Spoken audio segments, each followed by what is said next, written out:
Good evening, everyone. Thanks for clicking on to tonight's Weather Extra. The threat for severe thunderstorms is diminishing tonight, but we're still dealing with some rainfall, some heavy rainfall for some folks, and we still have a few flash flood warnings that remain in effect, and that has been the big story. We've seen rainfall rates 1, 2, 3 inches per hour in a few of these cells, especially up towards the Rumford area, getting many reports of road washouts up in here. Those little green boxes, those are flash flood warnings. That one remains in effect until 9:15 this evening. And another one back into southern Oxford County, portions of Carroll County as well. Again, the threat for severe storms is diminishing, but we're still tracking the potential for some flash flooding. This is a disturbance out ahead of our cold front that will be moving through at some point during the day on Friday. Now, we've had a very easy forecast over the last couple of weeks. We really haven't had a whole lot going on.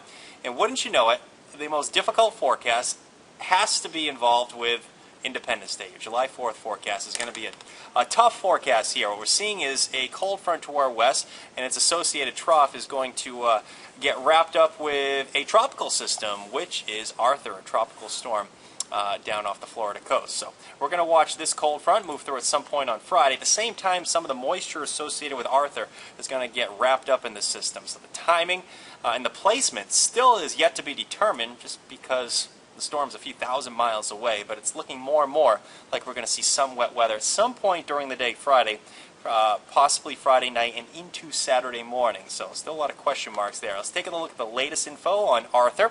I'm recording this around 7:30. We're seeing actually the hurricane hunters out there checking out flight level winds. I saw one earlier of about 85 miles per hour. Highest one I see right there is about 69 miles per hour. But a few hours ago, we saw a flight level wind of about 80-something miles per hour there. Regardless, it looks like the storm will become a hurricane. The Hurricane Center is projecting this to become a hurricane during the next 24 to 48 hours.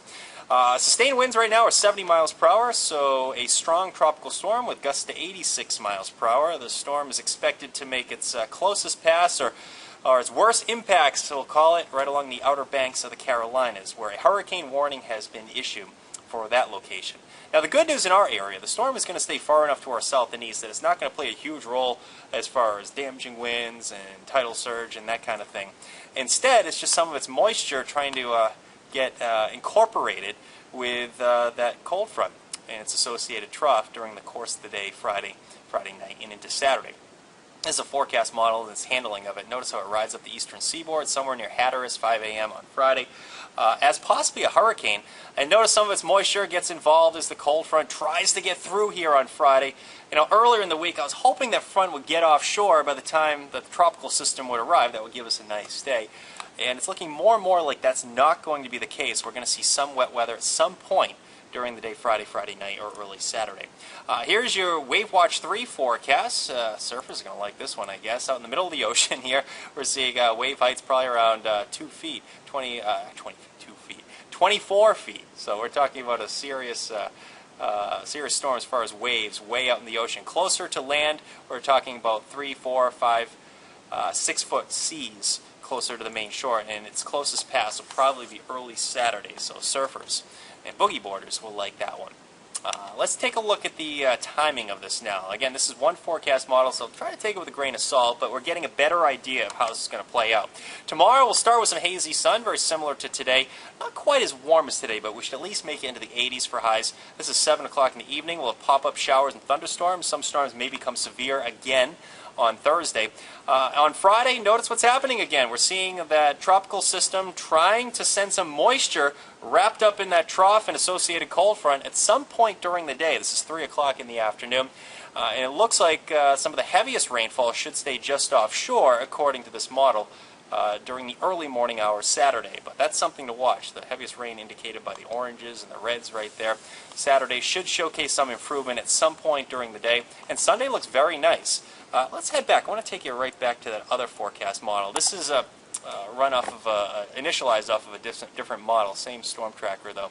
I want to take it about 1 o'clock in the afternoon Friday. Again, just different physics run in the model here. And what we're seeing in this particular situation is showers and thunderstorms moving through as the front tries to get through, and a lot of the moisture associated with the tropical system gets kicked out in time for late Friday night into Saturday. It's looking more and more like the first scenario is actually going to take place. But this one is certainly on the table, giving us a decent Friday evening and Saturday day. So my forecast tonight calls for afternoon showers and thunderstorms popping up again on Thursday.